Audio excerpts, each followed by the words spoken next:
Grande soirée électorale se poursuit en Bourgogne-Franche-Comté. Dispositif exceptionnel mis en place pour ce premier tour des élections législatives. Résultats, analyse, réaction au plus près de chez vous comme au niveau national. On retrouvera nos journalistes en direct des différents départements de la région avec les enjeux et bien sûr les premiers résultats dès que nous les aurons. Des résultats dans les 27 circonscriptions analysées sur ce plateau par Catherine Emziri et Lilian Melet, et bien sûr aussi des invités. Je vous les présenterai dans un instant. Les réactions, elles sont aussi en direct sur le web et les réseaux sociaux. On suit ça de près tout au long de la soirée avec Elsa Bezin. Et bien sûr, les résultats, les réactions, c'est en temps réel sur notre site internet bfc.france3.fr et sur les réseaux sociaux en suivant France 3 Bourgogne et France 3 Franche-Comté. Alors, je vous présente rapidement les invités qui nous ont rejoints. Didier Paris pour La République En Marche, Michel Neugnot pour le Parti Socialiste, Maxime Thiebaud pour le Front National et Catherine Vendriès pour Les Républicains. Avant de leur donner la parole et de commencer à débattre sur les projections nationales et les premières estimations des instituts de sondage, je vous propose de nous rendre tout de suite à Chalon-sur-Saône où nous attend Christophe Sirugue, ministre du gouvernement de Bernard Cazeneuve, donc ministre de François Hollande sortant, qui annonce ce soir qu'il est battu. Christophe Sirugue, bonsoir. Vous payez ce soir votre engagement auprès de François Hollande pendant ce quinquennat ? Je crois que, comme d'autres candidats, d'abord, je constate le taux d'abstention particulièrement fort, qui est le premier enseignement qu'il faut tirer. Le deuxième élément, c'est bien évidemment que les électrices et les électeurs ont choisi de donner directement une majorité au président de la République. Et par ailleurs, en effet, c'est vrai que l'étiquette du Parti socialiste, mais j'assume de l'avoir portée avec fierté, est une étiquette qui aujourd'hui porte bien sûr le risque de ce résultat que j'enregistre aujourd'hui et que j'admets bien évidemment. Christophe Sirugue, c'est l'étiquette du Parti socialiste ou c'est le bilan c'est le bilan du quinquennat ce soir que vous payez ? Je ne crois pas qu'on puisse répondre aussi directement que cela à votre question. Encore une fois, je crois que quand on regarde les résultats pour ce qui concerne la 5e circonscription de Saône-et-Loire, c'est d'abord pour ceux qui se sont déplacés aux urnes, et malheureusement ils ne sont pas assez nombreux, mais pour ceux qui se sont déplacés aux urnes, c'est d'abord la volonté de donner une majorité au président de la République.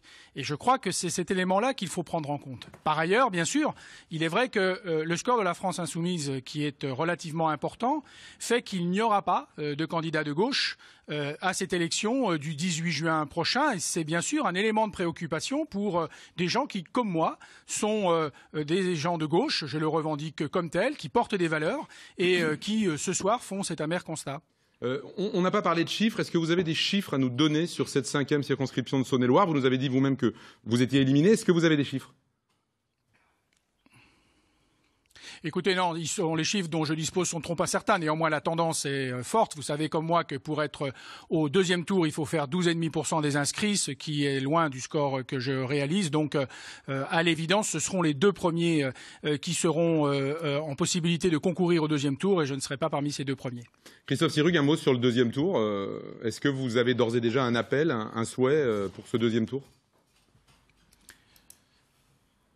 Écoutez, je vais réunir bien sûr toutes celles et tous ceux qui m'ont accompagné dans cette campagne électorale pour savoir ce que nous allons faire dans le cadre du deuxième tour et nous serons très clairs et nous nous exprimerons le plus rapidement possible pour dire ce que nous ferons à titre personnel parce que je pense que nous sommes dans une période où nous n'avons pas à dire à nos électrices ou à nos électeurs ce qu'ils ont à faire. Par contre, nous pouvons à titre personnel dire ce que nous ferons. Merci Christophe Sirugue pour cette première réaction. Je rappelle donc que les qualifiés, c'est Gilles Platret et Christophe Gauvin Raphaël Gauvin qui seront donc au second tour dans cette 5e circonscription de Saône-et-Loire. On va donner la parole à nos invités sur ce plateau pour commenter les premières projections, les premières estimations nationales. On parle de près de 400 aujourd'hui 400 députés La République En Marche, autour de 400 députés La République En Marche qui pourraient faire leur entrée au Palais Bourbon. Alors évidemment, Didier Paris, ce soir, c'est plutôt la fourchette haute que vous atteignez. Oui, vous avez raison.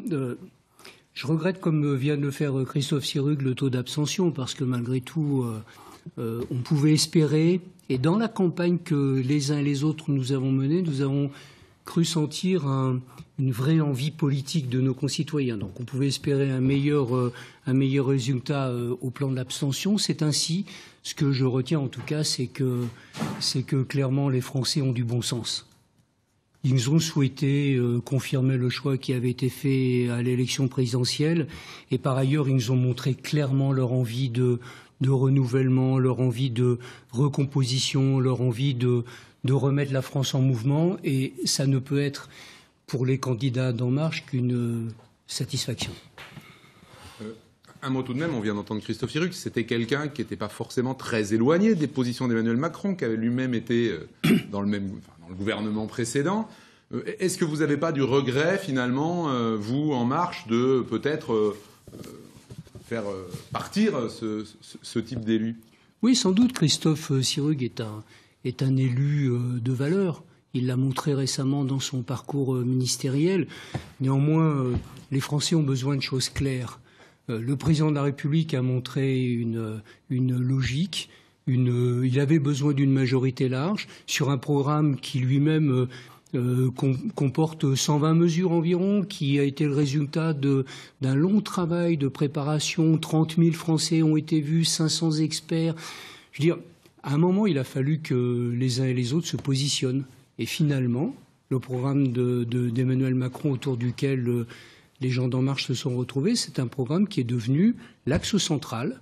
Et puis, autour, un certain nombre de personnes pouvaient ou pas tourner ou s'y agglomérer. Moi, je regrette à titre personnel la situation politique du Parti socialiste aujourd'hui. Justement, on a un socialiste qui est présent sur ce plateau, Michel Neugnot. Ce soir, le Parti socialiste est mort. Oh, on n'est jamais mort en politique. Bah, vous êtes très malade alors. Voilà, ce que l'on peut dire, c'est une confirmation, comme ça a été dit, de la volonté des Français de donner une large majorité au président de la République. Pour ce qui concerne le Parti socialiste, nous sommes partis d'un score au présidentiel de 6,36%. D'accord, vous êtes en train de dire que quand on part de si bas, on ne peut que améliorer les choses, c'est ça? Non, on ne peut. C'est pas ce que je dis. Attendez, je vais pas donner des signes de victoire ce soir. Je pense qu'il faut être réaliste sur les choses. Les choses ont été très plombées par le résultat de notre candidat à la présidentielle. On a essayé de remonter l'affaire avec des candidats dans les circonscriptions qui ont fait un travail. Mais force est de constater... A priori, ce sera pire qu'en 1993. Ça, le résultat... On en reparlera tout à l'heure. On va en parler dans un instant. On va faire un tour avec Elsa Bezin sur les réseaux sociaux pour voir les premières réactions. Oui, peut-être un résultat, un tweet de Christophe Tariste, journaliste à France 3, je vais y arriver, qui nous dit que dans la circonscription, la 4e de Côte d'Or, celle du député sortant François Sauvadet, on se dirige a priori vers un duel Yolène de Courson face à Charles Barrière, donc un duel La République En Marche, UDI, donc dans la circonscription, la 4e de Côte d'Or. Merci Elsa. Puisqu'on est dans les résultats, les tout premiers résultats qui nous parviennent, on va rejoindre à Auxerre, à la préfecture de Lyon, Sébastien Quérou. Sébastien, vous avez déjà des premiers éléments à nous donner? Oui, alors pour vous dire tout d'abord que tous les résultats ne sont pas encore connus, puisque tous les bulletins n'ont pas encore été dépouillés. En revanche, c'est quasiment sûr, dans la 2e circonscription, celle de l'Avelaunais, eh bien c'est Jean-Yves Collet, le député sortant, qui arriverait en tête devant André Villiers, le président du conseil départemental, qui pour l'instant ne serait pas qualifié pour le second tour.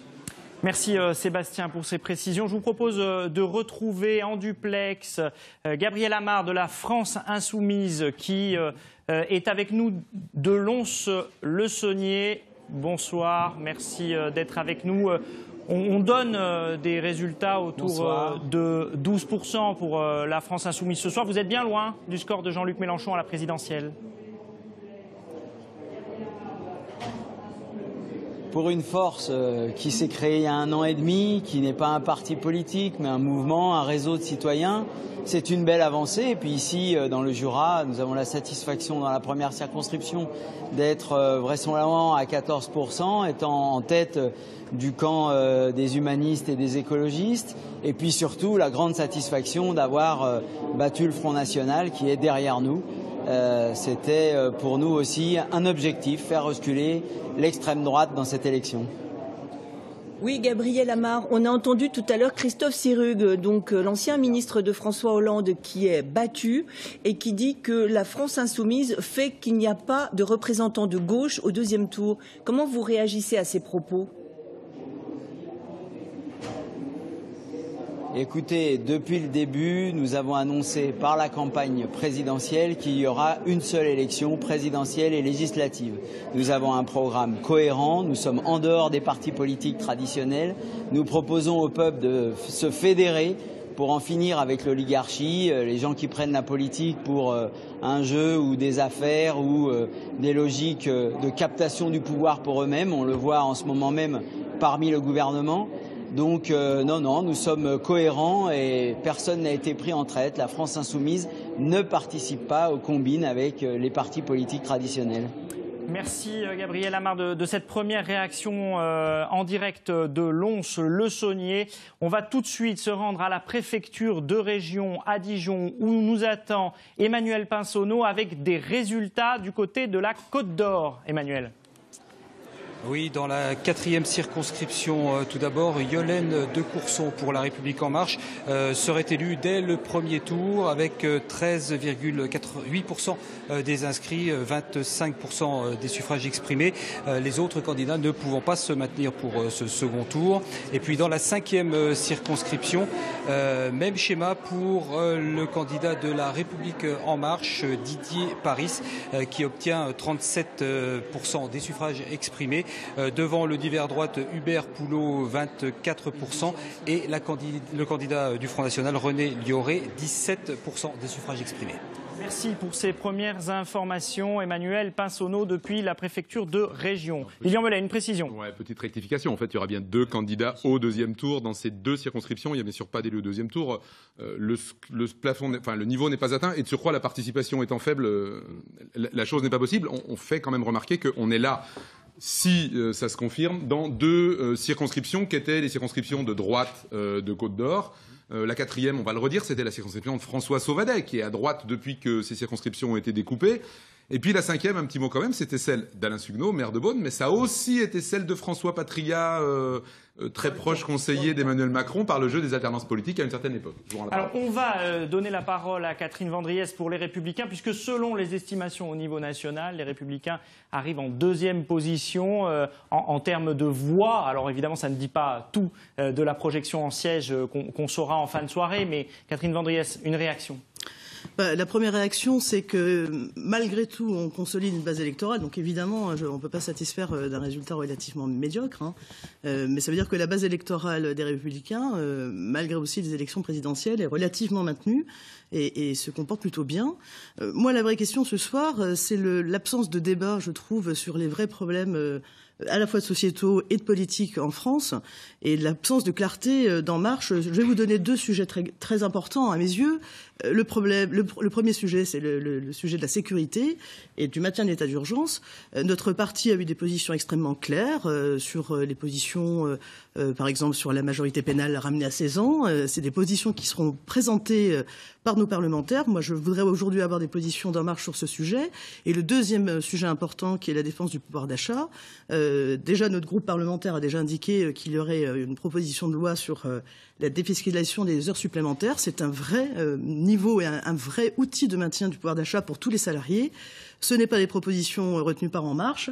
La CSG, on en a longuement parlé, mais ça a réellement un impact fiscal. Je vous coupe, Catherine Vendriès. Oui, mais c'est des vraies questions de fond. Ouais, mais sur le résultat de cette élection, alors c'est une projection, 21,5% pour l'instant pour les Républicains, mais ça englobe quand même un certain nombre de gens qui ont voté pour les Républicains, pour un certain nombre de candidats qui se sont dit appartenir à la majorité d'Emmanuel Macron. C'est-à-dire qu'à l'intérieur de ces 21%, on est d'accord qu'il y a des gens qui sont dans l'opposition, des gens qui sont dans une opposition constructive, des gens qui sont dans une majorité, des gens qui sont dans une majorité relative. Oui, vous savez très bien que il y a un Premier ministre de droite. On est d'accord, mais vous savez très bien qu'au sein des Républicains, la fuite entre guillemets de candidats sur potentiellement affichés en marge est très très faible et minime. Donc, quels que soient les résultats de ce soir, on restera le deuxième groupe politique, en tout cas à l'Assemblée nationale. Et je reviens sur ces discussions et ces positions de fond, parce que nous avons déjà décidé, d'ailleurs les ténors nationaux l'ont déjà indiqué, qu'il y aurait des positions très claires et des propositions de texte très claires, rapidement, sur des vrais sujets de société qui, à mon avis, dans cette campagne à la fois présidentielle et législative, n'ont pas été posés. Donc il faut aussi qu'En Marche soit beaucoup plus clair en dehors des 120 propositions et un peu, quelquefois, des effets de manche sur lesquels le président de la République a très bien géré, d'ailleurs, ce mois de campagne non existante, parce qu'il n'y a pas eu de campagne législative. On va rejoindre notre studio de Besançon, où nous attend Sophie Montel, eurodéputée FN, conseillère régionale, évidemment. Sophie Montel, ce soir, est-ce que vous êtes déçue de ces résultats au niveau national pour le Front National qui ne transforment pas l'essai de l'élection présidentielle ? Oui, évidemment, avec une moyenne nationale qui est donnée de l'ordre de 13-14%, évidemment, j'aurais préféré que nous soyons bien au-delà de cette moyenne ce soir. Comment vous Je note que l'électorat de M. Macron au premier tour s'est mobilisé et au deuxième tour s'est mobilisé pour les élections législatives, pour le premier tour des législatives. Vous savez, c'est un peu le... pas que M. Macron, il n'y a pas que M. Macron qui est fort. Vous aussi, vous êtes faible, parce que 14%, c'est bien loin quand même du score de Marine Le Pen à l'élection présidentielle. Oui, c'est indéniable qu'il y a un écart entre votre leader national et vos candidats sur le terrain, dont certains d'ailleurs qu'on n'a même pas vu pendant la campagne. Madame Ziri, est-ce que je peux vous répondre? Les élections, oui, vous savez que la loi a été modifiée pour que les élections législatives soient situées juste à quelques mois, à quelques semaines de l'élection présidentielle. Et cette volonté du législateur et du politique, elle est évidemment avec une arrière-pensée. C'est que quand vous gagnez l'élection présidentielle, vous avez toutes les chances d'avoir une majorité écrasante quelques semaines plus tard lors des élections législatives. C'est ce qui est en train de se passer aujourd'hui. C'est ce qui se confirmera très certainement lors du deuxième tour de l'élection législative le 18 juin. Malgré tout, entre les 22% de Marine Le Pen au premier tour et les 14% aujourd'hui, vous voyez bien que, mis à part quelques leaders, comme vous d'ailleurs, qui arrivez à faire votre place sur le terrain politique, en général, vos candidats n'arrivent pas à percer. Oui, mais il y a certainement aussi, c'est le but, d'ailleurs, c'est ce qui va se passer après ces élections législatives. Marine l'a annoncé lors du soir du deuxième tour de l'élection présidentielle. Il va falloir qu'on se pose des questions, voir où nous avons péché, voir comment vraiment constituer une machine de guerre.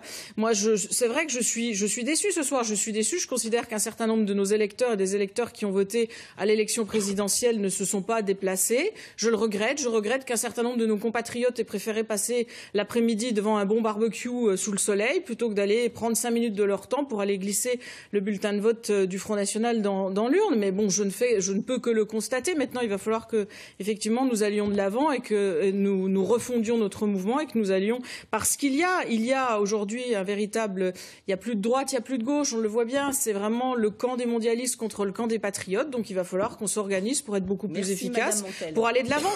Mais je ne doute pas que nous aurons des députés à l'Assemblée nationale la semaine prochaine. Merci. Eh bien, on verra. Merci Madame Montel. Sophie Montel. Vous étiez en direct de notre studio de Besançon. Je vous propose de retrouver toujours en direct Catherine Gabrel, candidate La République En Marche dans la 4e circonscription de Saône-et-Loire. Bonsoir Madame Gabrel. Vous arrivez en tête ce soir. Est-ce que vous pouvez nous en dire plus au niveau des chiffres qui sont les vôtres? Eh bien, je suis en tête devant Cécile Untermaier, je pense, qui est en second. On devrait être toutes les deux qualifiées pour le second tour. Et après, je pense que c'est serré entre les Républicains et Maxime Thiébaut, le Front National. Catherine Gabrel, est-ce que c'est une surprise pour vous? On va dire que vous étiez un peu la candidate surprise. C'est pas forcément vous. Je vais y arriver. C'est pas forcément vous qu'on attendait comme candidate d'En Marche, vous-même peut-être aussi. Qu'est-ce qui s'est passé dans cette campagne? Vous êtes poussé par le vent d'En Marche ou c'est votre implantation locale? Je pense qu'il y a déjà beaucoup mon implantation locale sur le Tournejois. J'ai fait un très bon score sur le Tournejois. J'y suis connue et reconnue, donc ça c'est déjà important. Et puis je pense qu'on est parti, c'est vrai, en retard parce que j'étais investie dans la deuxième vague, mais avec ma suppléante, on s'est surtout beaucoup investi. On a aussi des marcheurs et des maires de communes voisines qui nous ont bien soutenus et ça a été vraiment une expérience formidable pour moi. Merci Catherine Gabriel d'avoir été en direct avec nous. Un mot, Jean-Christophe, pardon. Ouais, je vous coupe puisque Maxime Thiébaut est sur notre plateau. Vous étiez le candidat pour le Front National dans cette circonscription. Votre réaction d'abord, on va se souvenir, c'est une circonscription, le Front National avait eu de gros scores à l'élection présidentielle. Ça veut dire quoi? Ça veut dire que les électeurs du Front National de la présidentielle, ils sont pas allés voter, ça les intéresse plus. Ou alors c'est le débat de Marine Le Pen un peu raté, qui n'a pas fonctionné. C'est peut-être le mouvement créé par Monsieur Philippot, c'est quoi? Non, ce qui s'est passé, c'est que l'opposition ne s'est pas mobilisée. Et vous avez eu aussi une faible mobilisation des électeurs d'En Marche. Ce qui s'est passé dans cette élection législative, c'est que les gens ne sont pas allés voter. Et moi, je suis assez triste parce que notre démocratie est malade d'une abstention très forte. Et il y a eu le fait majoritaire, c'est-à-dire que Jacques Chirac avait permis à ce que l'Assemblée nationale suive l'élection du président de la République. Et donc, il est tout naturel qu'il y ait un peu plus de voix pour les candidats d'En Marche. Moi, ce qui me dérange, c'est qu'il n'y a plus vraiment d'opposition aujourd'hui dans ce pays. Les Républicains sont avec En Marche, il y a En Marche, et l'opposition française ne s'est pas mobilisée. Et ça, c'est dommage. Moi, je pense, et je le savais, je le sentais sur le terrain, les gens me disaient... De toute façon, c'est plié. On n'est pas d'accord avec le président de la République, mais c'est plié. Et il y a eu un défaut de mobilisation. Est-ce que le Front National est en crise après cette présidentielle? Et parce que, voilà, on va le dire, il se passe des choses en ce moment en interne au Front National. Il y a un nouveau mouvement qui se crée à l'intérieur. Vous en faites partie. Vous venez de Debout la France, vous en faites partie. Il a explosé, le Front National? Non, il n'a pas explosé. Ce qui se passe, c'est qu'on est en train de refonder le Front National.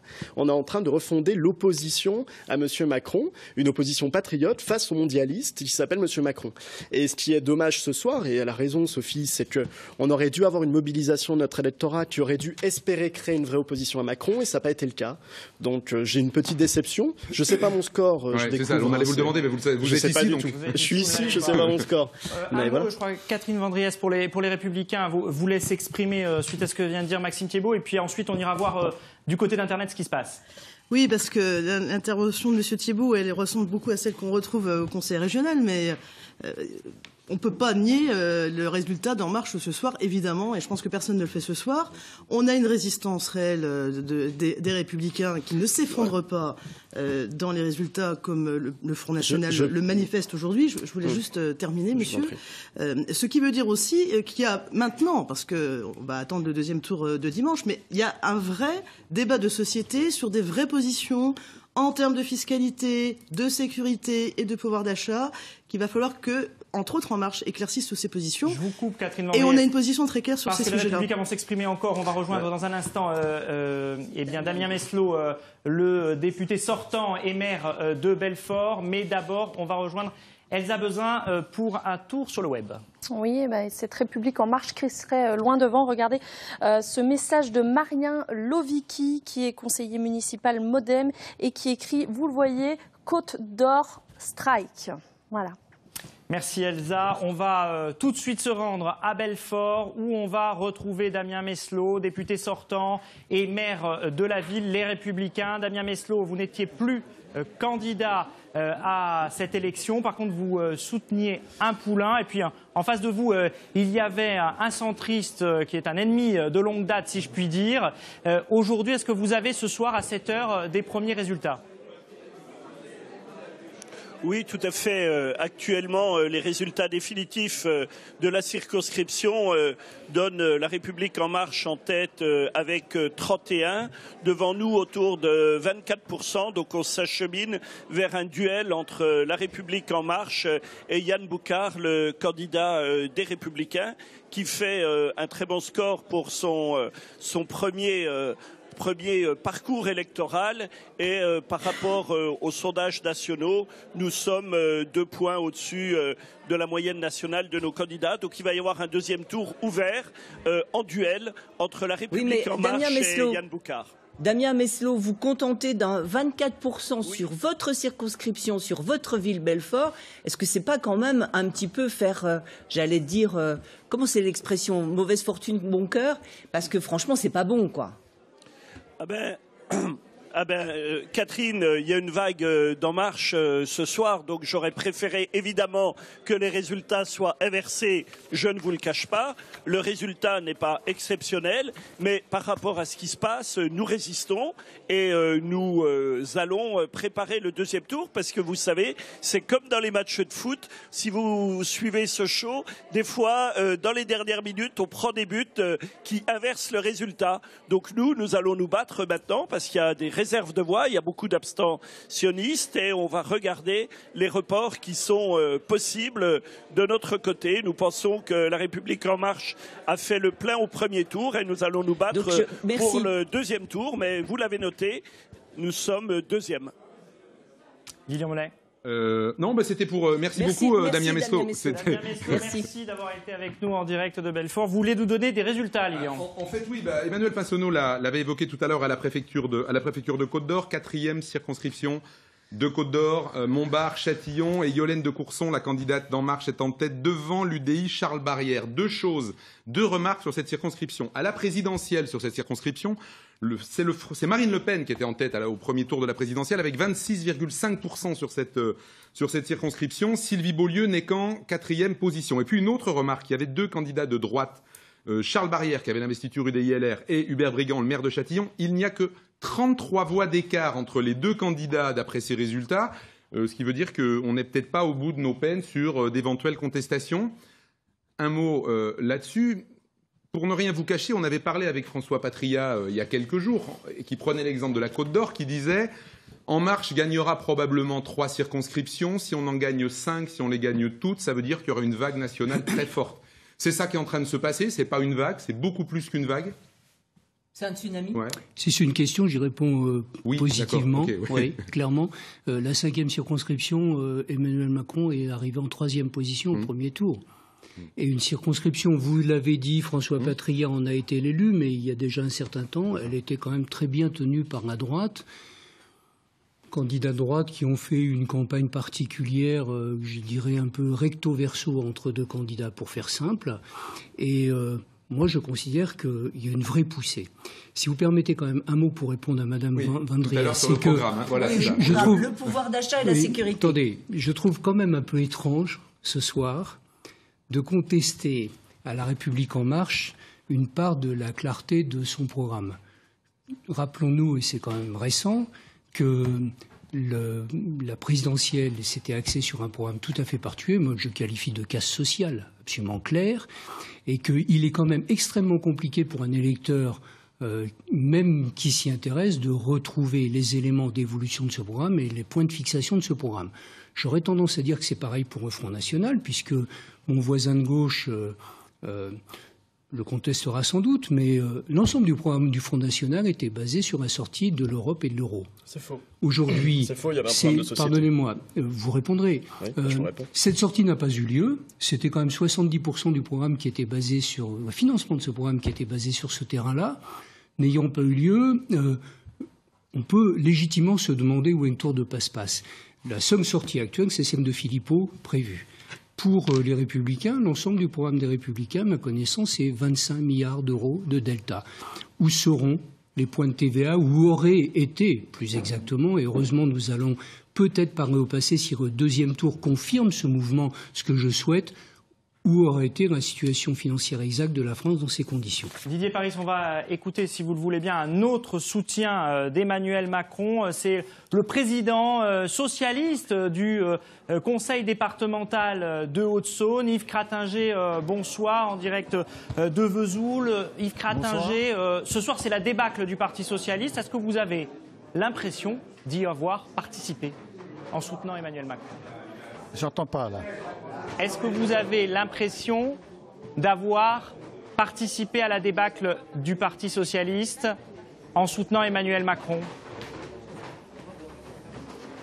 Écoutez, moi j'ai décidé de soutenir Emmanuel Macron et les deux candidats que j'ai accompagnés dans cette élection sont très nettement en tête et tous les deux qualifiés pour le deuxième tour. Il n'y a pas d'autre chose à constater à ce stade. Donc ce que vous êtes en train de dire, Yves Cratinger, c'est que Barbara Bessot-Ballot sur la première circonscription et Christophe Lejeune sur la deuxième sont en tête. Mais est-ce que vous pouvez nous dire contre qui, justement, ils seront au deuxième tour dimanche prochain? Parce que vous avez plus de résultats que nous. Écoutez, sur la deuxième circonscription, je pense qu'il n'y a pas beaucoup d'inconnus. Ce sera certainement contre le candidat du Front National. Sur la première, c'est actuellement contre le candidat du Front National, mais tant que tous les résultats ne seront pas connus, il peut rester une interrogation.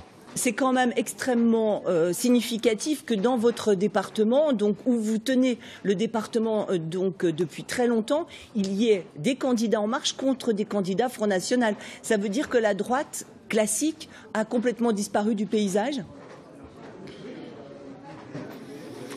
Dans la 2, elle n'est pas très en forme depuis très longtemps, donc ce n'est pas vraiment une surprise. Dans la première circonscription, elle était divisée, et je pense qu'elle doit le regretter ce soir. Elle aurait peut-être pu être qualifiée pour le deuxième tour. Elle peut encore l'être, mais ça sera difficile, et donc c'est à elle qu'il faut poser la question. Et vous, vous êtes content de toute façon pour ces résultats pour votre département?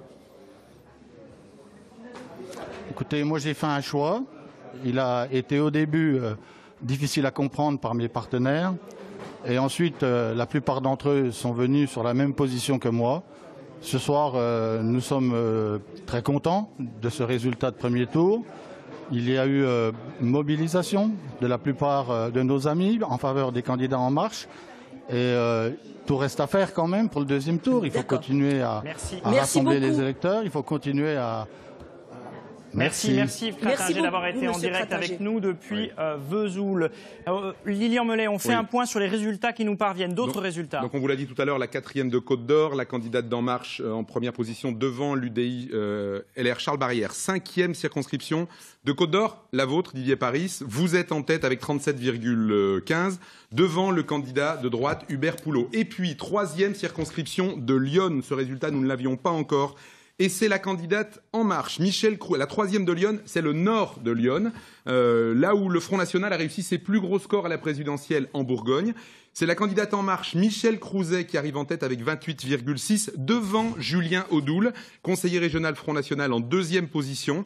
La candidate Les Républicains, Clarisse Quentin, est éliminée, ainsi que le candidat du Parti Socialiste, Dominique Bourreau, qui n'a que 5,2. Catherine Emziri. Oui, alors 2 résultats concernant le département du Doubs. Dans la 5e circonscription, c'est celle de Pontarlier-Morteau. Annie Genevard, la députée des Républicains, arrive en tête avec un peu plus de 38% des voix, mais est qualifiée également Sylvie Lehir, qui est une conseillère départementale qui a été élue en 2015 avec les tickets UMP et qui totalise plus de 33% des suffrages. Donc Annie Genevard, Sylvie Lehir dans la 5e du Doubs. Et puis, celle que nous attendions avec beaucoup d'impatience, c'est la 4e du Doubs, où on disait que Frédéric Barbier, le député socialiste qui avait aussi l'étiquette En Marche, eh bien dans cette circonscription, il totalise plus de 37% des suffrages. Il sera opposé dimanche prochain à Sophie Montel du Front National, mais qui ne totalise que 24% des voix. Donc duel Barbier-Montel, avec Montel qui est très très mal placé par rapport au score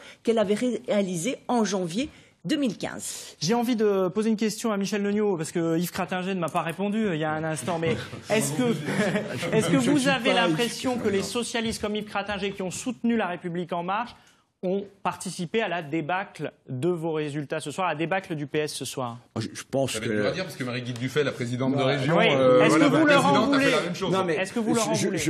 Je pense que le choix tactique d'Emmanuel Macron dès le début va aller à son aboutissement, c'est-à-dire une large victoire d'En Marche. Parce qu'en disant et de droite et de gauche, on sait très bien qu'au deuxième tour, quand ce sera un affrontement droite contre En Marche, ils récupéreront les voix de la gauche, et inversement. Et quand ce sera contre le FN, ils récupéreront tout. Donc la mécanique a fonctionné, il faut le reconnaître, et je dois dire bravo l'artiste. Mais vous savez, dans toutes les périodes, tout le monde aura des difficultés. La première difficulté, ça sera, comme nous, le Parti Socialiste, ceux qui ont perdu. Et on peut dire que, vu l'étendue des scores des En Marche, tous les autres ont perdu. Mais il y aura aussi, si vous permettez, les difficultés après une large victoire. Et effectivement, le problème qui va se poser, on va voir des réformes qui vont être proposées et de droite et de gauche, les bonnes idées et de droite et de gauche. Et je pense que là, l'affaire va être quelque peu complexe pour tout le monde, Donc, moi, je reste à commenter cette situation, à l'apprécier, en sachant très bien que, comme l'a dit Didier, il y a une volonté très forte, encore plus amplifiée, qui explique peut-être aussi une partie des intérêts pour le scrutin. L'affaire étant dans l'esprit de beaucoup plié, c'est pas la peine d'y aller. Merci Michel Legnaud. On va rejoindre à Belfort Denis Zumkeller, Michel Zumkeller, le président UDI du territoire de Belfort. Michel Zumkeller, bonsoir. Un mot, parce que évidemment, vous êtes UDI, donc on pense que La République En Marche a pris pas mal de place aux centristes ce soir, qui auraient pu espérer de meilleurs résultats. Oui, alors effectivement, je pense qu'on attendait tous de meilleurs résultats que ça c'est incontestable. Est-ce que c'est aux centristes ou pas? Il y a quand même 50% de participation seulement. Donc je crois que voilà, le résultat est évidemment très intéressant pour En Marche. On espère, nous, que la semaine prochaine, ça sera quand même une autre élection, voilà, en tout cas sur certaines circonscriptions. Je ne sais pas s'il prend à l'UDI, je ne sais pas s'il prend LR, je pense qu'il prend un petit peu à tout le monde. Il prend aussi beaucoup au PS, quand même, reconnaissez-le.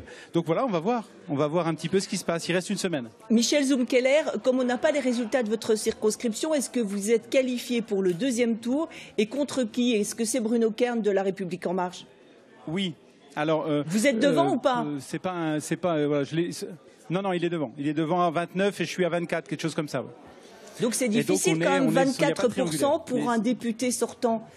Alors que vous êtes élu déjà à 3 mandats, vous êtes bien implanté, vous êtes maire d'une commune importante. C'est quand même pas énormément de scores, énormément de voix. Ah non, mais c'est très difficile, moi je ne vous le cache pas. C'est une déception, hein. Je ne vous le cache pas non plus. Je crois qu'il y a un moment, quand on se présente à une élection, c'est pour faire des voix et convaincre les électeurs. Si les électeurs ne sont pas contents de mon travail, ils me renverront chez moi la semaine prochaine. J'ai pas de souci avec ça. Mais effectivement, c'est une déception. Après, je crois que le sujet, c'est... Voilà, moi, j'avais pas M. Macron contre moi, j'avais M. Kern. Donc les électeurs, il faut qu'ils comprennent qu'ils vont choisir un député. Et il faudra savoir quel député ils veulent. C'est ce qu'on va leur dire semaine prochaine. S'ils veulent M. Kern, ils choisiront M. Kern. Moi, je suis un démocrate beaucoup, Michel Zumkeller. Mais de toute façon, hein, le combat continuera même après dimanche prochain. Merci d'avoir été avec nous en direct ce soir pour cette soirée législative exceptionnelle sur France 3. On va tout de suite du côté d'Auxerre parce que Sébastien Quéroux a un résultat à nous donner, je crois, dans la deuxième circonscription de Lyon. Sébastien. Tout à fait, c'est cela la deuxième circonscription, celle de Lavallonnais. Eh bien, c'est Jean-Yves Collet, donc le candidat de La République En Marche, qui arrive en tête avec 30% des suffrages exprimés, largement devant André Villiers de l'UDI. André Villiers qui est à 22%.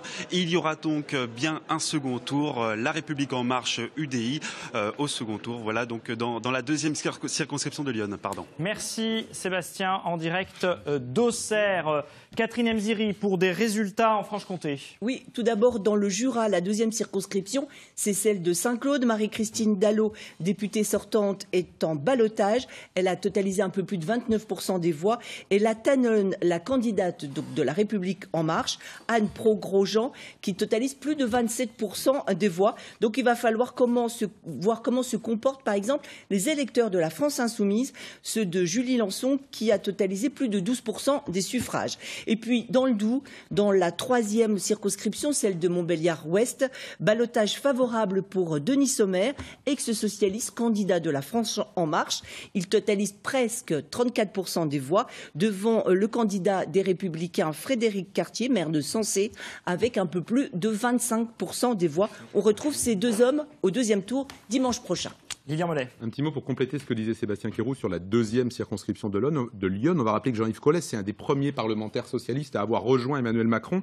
Et pour illustrer la perte des voix du Front National, dans cette circonscription, on l'avait remarqué, Marine Le Pen, c'était 29% au premier tour de la présidentielle. Edwige Jacquet, la candidate, elle a perdu, il y a 10 points de perte, 19% pour ce premier tour des législatives. J'aimerais quand même répondre, c'est qu'il y a eu 50% d'abstention. Et je suis désolé, mais au deuxième tour, les candidats Front National n'ont pas perdu. Si l'opposition se mobilise, si les électeurs ont compris qu'il ne faut pas laisser une majorité, les pleins pouvoirs à M. Macron, nous pouvons avoir des candidats. Là, ils ne sont pas là, vos électeurs. Manifestement, ils ne se sont pas déplacés au premier tour. On n'a pas su les mobiliser. Il y a eu un défaut de mobilisation. Comment vous l'expliquez ?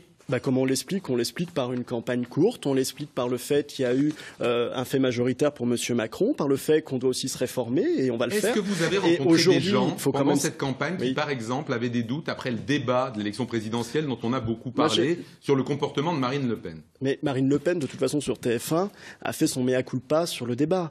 Donc les gens l'ont compris. Moi, ce que j'ai entendu sur le terrain, c'est la nécessité de construire une vraie opposition, de réformer le Front National, de rassembler large. Et c'est ce qu'on va faire avec Florian Philippot. Et il ne va pas quitter le Front National, il va conforter le Front National. Pardon, vous venez de dire avec Florian Philippot, donc pas avec Marine Le Pen. Mais avec Marine Le Pen aussi. D'accord. Non, mais c'est bien parce que vous n'aviez pas prononcé le nom. Donc... Non, je réponds tout à l'heure au fait qu'il disait qu'il allait sortir du Front National. C'est pas du tout la question. Il quitte pas une noyote ? Non, l'objectif, c'est de construire une vraie force d'opposition, de savoir regarder ses erreurs, ce que ne font pas les Républicains qui vont aller tout de suite coucher avec M. Macron.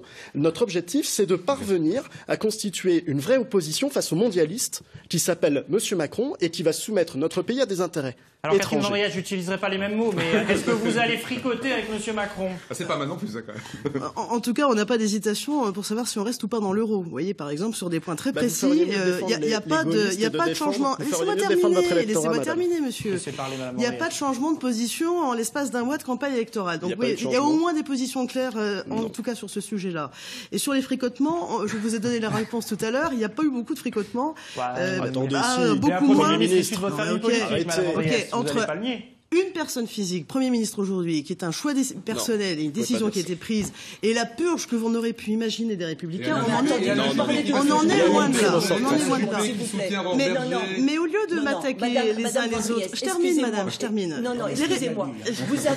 Vous avez par exemple deux députés des Républicains très très bien installés dans leur territoire. Marie-Christine Dallo dans le Jura et Annie Genevard dans le Haut-Doubs. Marie-Christine Dallo perd 4000 voix, elle passe de 12 000 à 8 000 si l'on compare le premier tour de 2012 et le premier tour ce soir. Et puis pour Annie Genevard, c'est pareil. Elle part de plus de 19 000 voix, elle en a 15 000. Donc c'est pas Madame, les pourquoi est-ce que vous ne me donnez républicains... pas les résultats dans le Jura d'une autre circonscription? Parce que je les ai pas. Moi j'en ai. En tout cas sur la circonscription de la ville de Dole où les choses se passent très bien pour le candidat sortant. Donc vous voyez que c'est aussi très lié aux candidats, à leur implantation locale. Et le deuxième tour corrigera, d'ailleurs, je le pense, les estimations que l'on peut avoir là actuellement. Mais pour revenir sur la question que vous avez posée, c'est trop facile. C'est trop facile parce que ce que je regarde, M. Paris, moi j'attends avec impatience la rentrée parlementaire et les positions des uns et des autres, y compris dans En Marche. Quand, monsieur, tout à l'heure, vous m'avez fait un reproche sur le budget des Républicains, mais vous trouvez normal qu'en période d'état d'urgence, votre président de la République, votre candidat, baisse de 2,6 milliards d'euros les dotations du budget de la défense. Voilà, ça, ce sont des choses très concrètes. S'il vous plaît. Oui, mais il faudra bien que les parlementaires aient des positions concrètes et les expliquent, cumulent des mandats s'arrêtant sur leur circonscription, des positions politiques. La parole est à Jean-Christophe. La parole est à Jean-Christophe. On va rejoindre Michel Crouzet, candidate La République En Marche dans la 3e circonscription de Lyon, qui est en direct avec nous. Michel Crouzet, un mot peut-être sur vos résultats ? Bonsoir à tous et à toutes. Écoutez, effectivement, on peut se réjouir d'une première place dans la 3e circonscription, la circonscription que je représente. Cependant, ce qu'on peut déplorer, c'est un taux de participation qui soit aussi faible, puisqu'on est en dessous des 50%, et ça, on note un réel désinvestissement des électeurs vis-à-vis de la vie politique, et c'est bien dommage. Alors peut-être que le beau temps favorable n'a pas emmené les gens dans les urnes, mais on peut le déplorer. Le Front National sera face à vous au deuxième tour, Michel Crouzet. Je réalise... Michel Crouzet, c'est Lilian Melet sur le plateau de Dijon. Le Front National sera au deuxième tour face à vous avec Julien Audoul. Vous en appelez à tout le monde, à Clarisse Quentin, la candidate qui a été investie. Vous en appelez au candidat du Parti Socialiste face au Front National ou pas ce soir ? Alors bien sûr, on peut dire que en fait les candidats, les Républicains ont fait une campagne honorable et on les en remercie bien évidemment. Hein. Et l'objectif pour nous, effectivement, c'est de combattre le Front National, les idées qu'ils représentent, hein, pas les électeurs qui ont pu voter pour eux, mais les idées qu'ils représentent.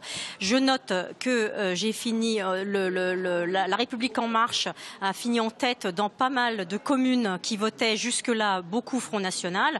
Donc on peut noter une régression du Front National, sachant qu'ils n'atteignent pas les 12,5 des inscrits sur le nombre de votants. Donc Merci. ça, c'est quand même une très belle nouvelle. Merci Michel Crouzet d'avoir été en direct avec nous ce soir pour cette première réaction. Merci également à nos invités qui étaient en plateau avec nous. Voilà pour ce qu'on pouvait dire à cette heure en région. Et bien sûr, les résultats et les réactions, c'est en temps réel sur notre site internet bfc.france3.fr. On se retrouve au plus près de chez vous à 21h15. Et la soirée continue bien sûr.